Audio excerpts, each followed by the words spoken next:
What's going on, everybody? This is your boy Splurge, coach of the Bracknell Beedrills, bringing you week 3 of Krash Season 2. And so this week we are facing the Kandahar Krookodiles, Swords of Justice.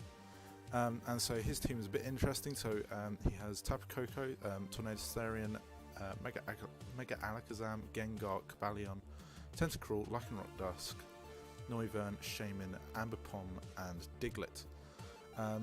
So getting into my prep for this, he has quite a speedy team, and so what I wanted to do, because this is my Bring in the Heat league, is I'm going hard Trick Room this week. So I have Hooper Unbound, Hole in Your Heart, running Expert Belt Trick Room, Hyperspace Fury, Gunk Shot, Zen Headbutt, with max HP, max attack. It's not. These are all 252 team kind of sets and stuff. There wasn't really much thought that was put into it apart from just making sure that everything was min speed so that it could tear to bits on the Trick Room. We then have Bloodhands, our Jellicent, running Trick Room, Water Spout, Recover, and Hex. This is running max HP, max Spadef, so that it's able to tank a hit, hopefully, set up Trick Room, and is then able to cause some havoc. We have Choice Banded Haxorus, Sinker, running Earthquake, Outrage, Poison Jab, Rock Slide, max attack, max HP again. And then, so we get, I'm not sure really what kind of set you call it. It's kind of like a Vinku, taken from Vincoon. Hook, our Raikou, running Sub, Calm Mind, Protect, Thunderbolt, max defense, max HP. We then have Mega Mawile, Little Monster, running Play Rough, Sucker Punch, Iron Head, Ice Punch, with max HP, max attack. And then finally, Darmanitan, Line, Zen mode again. We're gonna make this work. We're gonna make this work some point, and it'll take lives. So this week we're running Substitute, Will-O-Wisp, Psychic, Fire Blast, max HP, max Spadef as well, min speed. So then getting into, if we just take another look here, so generally what I thought was going to turn up was a lot of his generally his team is stupid fast.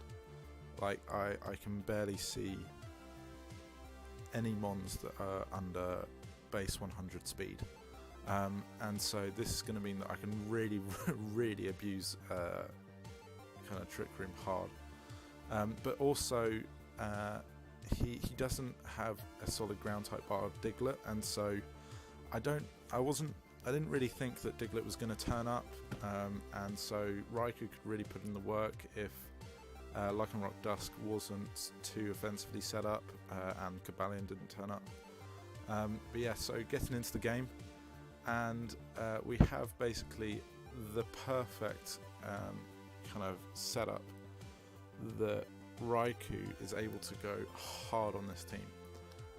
I still wanted to try and use Trick Room just for shits and giggles, all of that fun and games. But so he leads Tapu Koko, and this is really not doing well. I'm gonna kill the music. I'm gonna quite quickly take that away, see how it goes. So I brought in Raikou turn 1 on the Volt Switch out from the Tapu Koko. I protect up just to gain back a little bit of HP. So he reveals the U-turn on Noivern, and so I think he's going to click it again, which he does, and so I think I just click Substitute here as he goes back into Koko. Bit of an interesting start, but so whilst Raikou is here, it's pressure stalling everything, so the PP stall is real. I click Protect again just to pick up some of that juicy HP again. And then so we see Dazzling Gleam again, which breaks the sub, but we get the first Calm Mind up, which is always the main thing. And so Noivern gets hard switched in here again, as we go for the second substitute. Now, so from this, I'm not entirely sure what's going on here with his team. He clicks U-turn again on the Neuver with the Neuvern. I ran a couple calcs just to see how much it was doing, and it wasn't breaking. So here I got up the free Calm Mind, I believe. And so we're now at +2, and at this point I don't think Dazzling Gleam breaks it unless it's already taken damage. So I protect up again just to gain back a little bit more of the health, do all of that fun things, and so he reveals U-turn as well on the Coco, double pivot Coco. Bit of an interesting choice.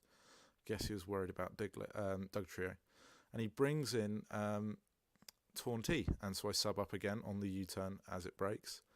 And the U-turn is also revealed on the Tornadus, and it doesn't break the substitute again. So at this point I fire off a T-Bolt just to see where we're at, and I really chunk Coco bad. This is probably the point where I'm starting to look at this really just being game here. He goes for the U-turn again.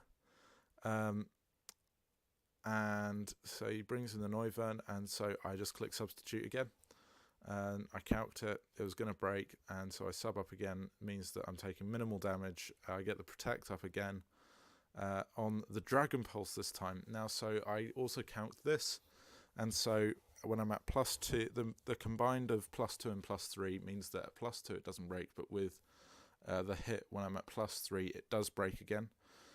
So I believe I just click substitute again here, so I take minimal damage after the protect, of course, because we're always wanting to get that lovely leftovers back. So he clicks Dragon Pulse again, and we click substitute again.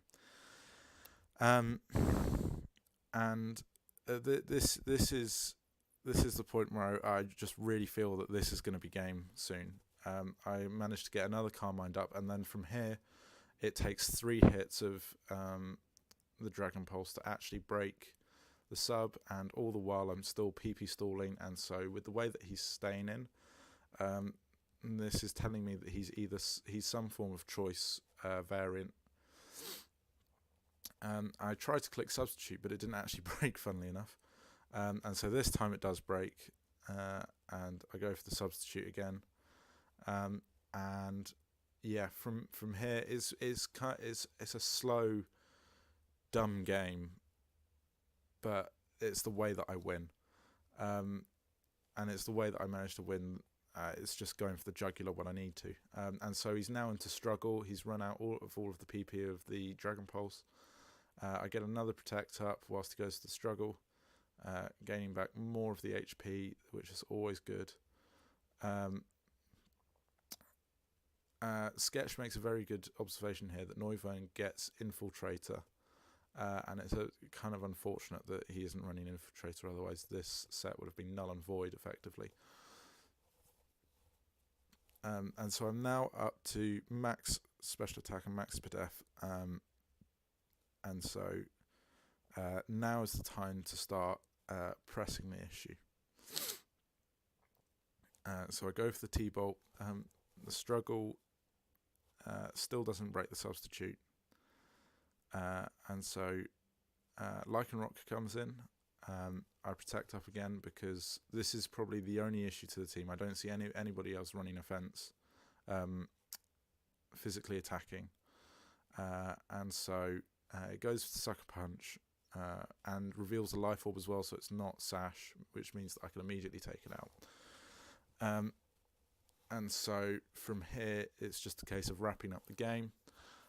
Taunty comes in. It presses knockoff, which could have been an issue slightly earlier on if it was allowed to get that off, because then I wouldn't have had any leftovers. But from here, it's just game. He brings in the Coco, sacks that off to the T-Bolt. But from this point, it's too far gone. And so the Taunty comes back out again, clicks these Fire EMZ Inferno Overdrive, which doesn't break the substitute, which is hella unfought. T-Bolt kills, and so we're going to wrap up week 3 with a 6-0 here. Gengar clicking Shadow Ball, only now does the substitute break again. But so we get it. We get a crit on the Thunderbolt, but I don't think it matters at this point. And Alakazam comes in, Mega's up. Yeah, as you can see, I wasn't too. It's both sweet and sour because I really wanted to actually show off what this team had. But so we win 6-0. GG to Swords of Thrustus. I mean, I'm sorry for this game because I hate it when it happens to me. There should be better ways to win, but it's the way that I won this week. Next week we are playing the league, one of the league commissioners, Crypto. You're not ready for the heat, mate. I've started prepping. You're not ready. But anyway, I hope you guys have a good week. You're going to see the end of the thing again because I always enjoy doing this. But yeah, hope you all have a good week. Rest up, play hard, heat hard, and I'll see you all in the next video.